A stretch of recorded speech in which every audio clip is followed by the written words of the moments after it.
My name is Joy Nanlop Sweze. I'm from Nigeria. I'm a Nigerian by origin. I came to Canada in August of 2019 with my two children. My son was 14 years old then, and my daughter was 11 years old. We arrived at Quebec as some refugee claimants. It was not an easy journey, but we finally got here. And as all refugee claimants or immigrants, we had, I would say, teething problems. You know, there were difficulties, there were challenges. For instance, for us, we had the challenge of deciding where we were going to stay. Either to stay in here, Quebec, which is French speaking, or to move to another province, which is English speaking. So that was first challenge. We had the challenge of the language. Of course, here they speak French, you know, so it was kind of difficult communicating. I remember the first few words we learned when we came, because we were always on the bus, was prochaine arrêt. Then we heard station, prochaine station, you know, so language was a problem for us. Then we had the weather, you know, coming from Africa, we didn't have the winter, so we didn't know how to dress. You know, we were just not prepared for it. But for me, the biggest challenge I had was trying to integrate. Integration was a problem. And then finding a job that, I would do and I'll have a little satisfaction was a challenge for me. So I had to look around. You know, it was so difficult that there were days I would just stay at home, you know, lock myself and I'll cry. And then after that, you know, you take the next day, continue. But at the time, I told myself this cannot go on for this long because I was going to go crazy or something. So I had to look for help. I decided to go look for help. I was at my daughter's school, École Lviv. Yeah, you know. So I spoke with a social worker there. She became my good friend, up to date. You know, I asked her a lot of questions and she gave me a lot of information. She was very helpful. I was also at the Women Center. I was at CLSL. I spoke with Nadine there. Then I spoke with I had two other friends that I was speaking to because they were here before me. So, over the years, not years, sorry, over the months, the few weeks, you know, these people became my support system. I ran to them whenever I had a question. Anything I needed, I was there, and they were there to give me advice and to tell me what to do. So those were the places I went to. My decision to learn French came as a result of a conversation I had with my support system. All my support system, each of them told me the best way to integrate was to first learn the language. I remember at the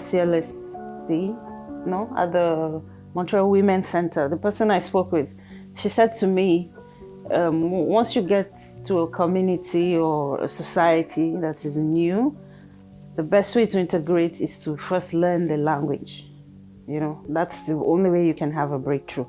So after speaking with all of them and they gave me the same advice, I decided to, why not? You know, to take the French. And besides, my children had just started learning too. So it was a good opportunity for me to learn together with them. I felt it would be easier. So I went to an adult school. I registered, paid the fees, and that was how I started learning French. And when I started, I just wanted to, to learn just basic language to be able to get by on the bus, to buy something in the store, or something like that. The first class which we did, which was 1 and 2 together, was not funny at all. I discovered that French was different from English. English is straightforward, but French is kind of complicated and technical. You have to the verb conjugation, you have the plural, you have to put articles before words. It's complicated.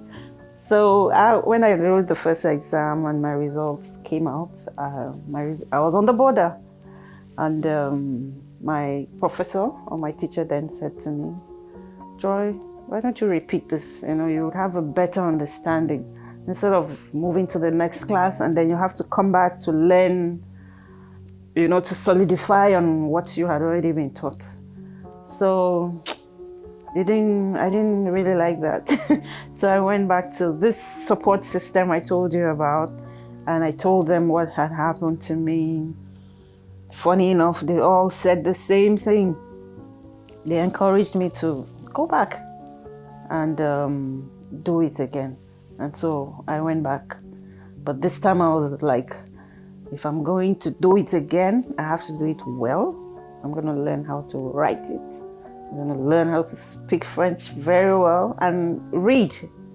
So that was the attitude I went in the second time. And I discovered that it was a lot easier. I was understanding was quicker, and then I was doing well, and then COVID-19 happened, so we had to stop schooling then.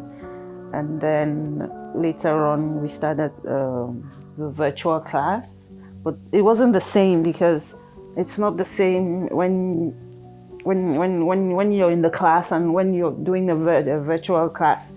It was complicated. So I was happy when we were called back for in-person learning, but then we still had to go back. We are all familiar with what happened during COVID. It was in and out, in and out. But finally, with the vaccines and all that, in-person classes resumed.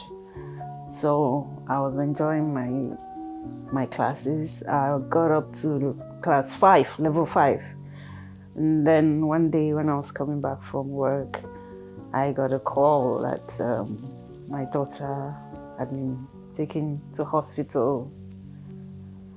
And I went there, and she was diagnosed with a brain tumor.